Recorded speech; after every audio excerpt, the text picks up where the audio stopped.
Inirekomenda ng Quad Committee ng Kamara de Representantes ang pagsasagawa ng mas malalim na investigasyon at pagsasampa ng kaso kung kinakailangan laban kay dating Presidential Advisor Harry Roque na nadawit sa operasyon ng Lucky South 99 Pugo Hub at Whirlwind Corporation. Pinasisilip din ng komite sa Anti-Money Laundering Council or AMLAC ang pagyaman ng Biancham Trading Incorporated na pagmamay-ari ni Roque at misis nitong si Myla Roque kasabay ng pag-usbong ng Philippine Offshore Gaming Operators or PUGO sa bansa. A criminal investigation should also be commenced to inquire into the extent of his involvement in the operation of Lucky South 99 and Whirlwind Corporation, among others. Sabi ng rekomendasyon ng komite. Kasabay nito, inirekomenda rin ng komite ang freeze order sa lahat ng mga ari-arian ni Roque. Therefore, a freeze order over the assets owned by Attorney Herminio Harry Roque Jr. should be applied for, provided it is shown that they are materially linked, relates to, or involves predicate offenses defined in Republic Act No. 9160/2001 or the Anti-Money Laundering Act of 2001. Sabi ng Quad Committee, nakalahad ang mga rekomendasyon ng Quad Committee sa progress report na isinumiti nito sa plenaryo ng Kamara bago nag-adjourn ang sesyon para sa Christmas break. Nauna nang sinabi ni Roque na siya ay abogado ng Whirlwind Corporation at walang kinalaman sa operasyon ng Lucky South 99. Ang Whirlwind Corporation ang nagpapaupa sa Lucky South 99 ng lupa kung saan itinayo ang Pugo Hub. Inamin ni Roque na sinamahan nito si Cassandra Ong, ang may-ari ng Whirlwind Corporation, nang makipagpulong ito kay Philippine Amusement and Gaming Corporation or PAGCOR Chairperson Alejandro Tenco upang ayusin ang problema ng Lucky South 99. Ang mag-asawang Roque ay na-cite in contempt matapos na hindi sumipot sa mga pagdinig ng Quad Committee at pagkabigo na isumite ang mga hinihinging dokumento kahit pa nauna nang nangako ang dating presidential spokesperson na kanyang ibibigay sa komite. Ang mag-asawang Roque ay napaulat na nasa United Arab Emirates or UAE. Samantala, pinasisilip din ng Quad Committee kung paanong nakalabas ng bansa ang dating presidential spokesperson nang hindi nalalaman ng Bureau of Immigration. In any case, the relevant government agencies should be mobilized and tapped to locate him and bring him back to the Philippines. If a criminal investigation has been commenced against Attorney Herminio Harry Roque Jr. and he is in a country where the Philippines has an extradition treaty with, effort should be made to bring him back based on that treaty.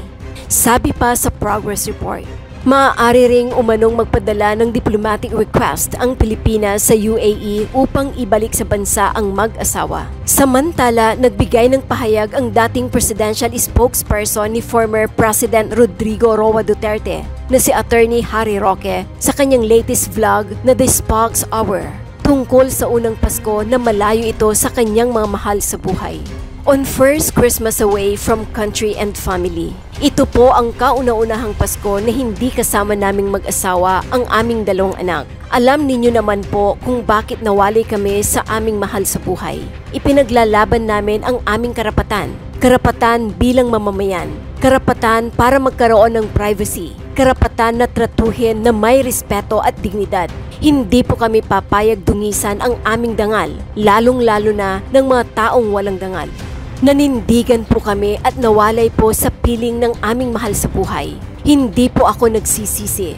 Dahil alam naman po natin sa ating kasaysayan na ang karapatan ng mamamayan ay yuyurakan kung papayagan na yurakan ng mapang-api.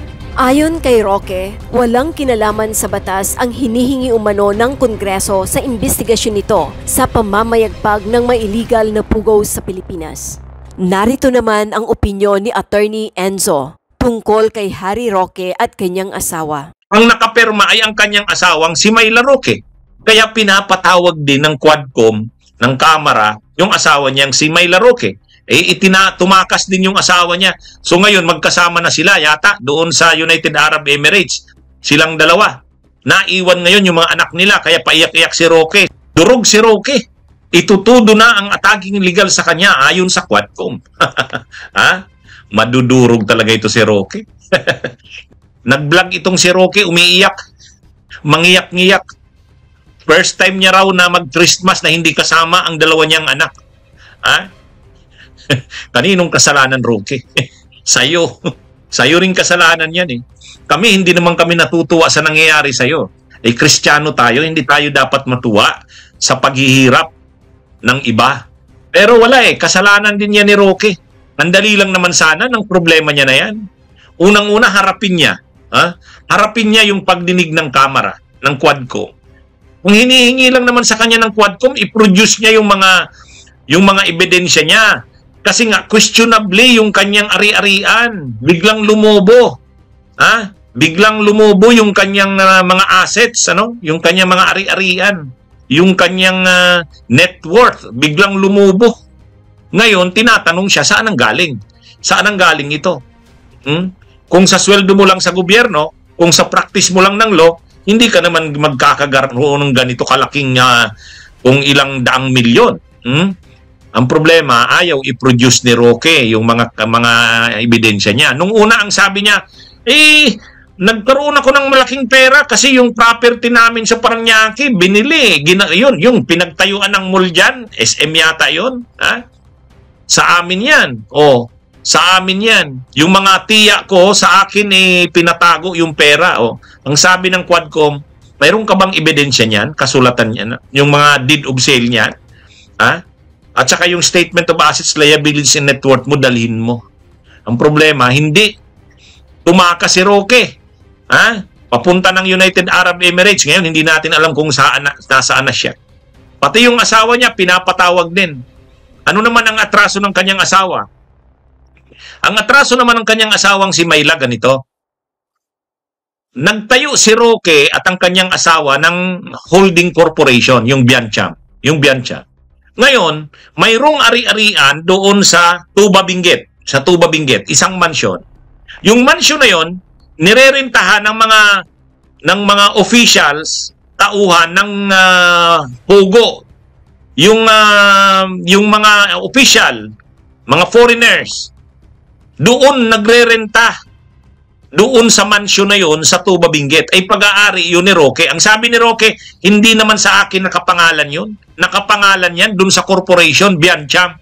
Ngayon ang problema, yung Biancham Corporation na yan na sinasabi ni Roque na siyang may-ari noong bahay doon sa Tuba Benguet kung saan ni-raid yan ng PAOK, may naarestong mga wanted, mga illegal aliens na konektado sa illegal na Pogo.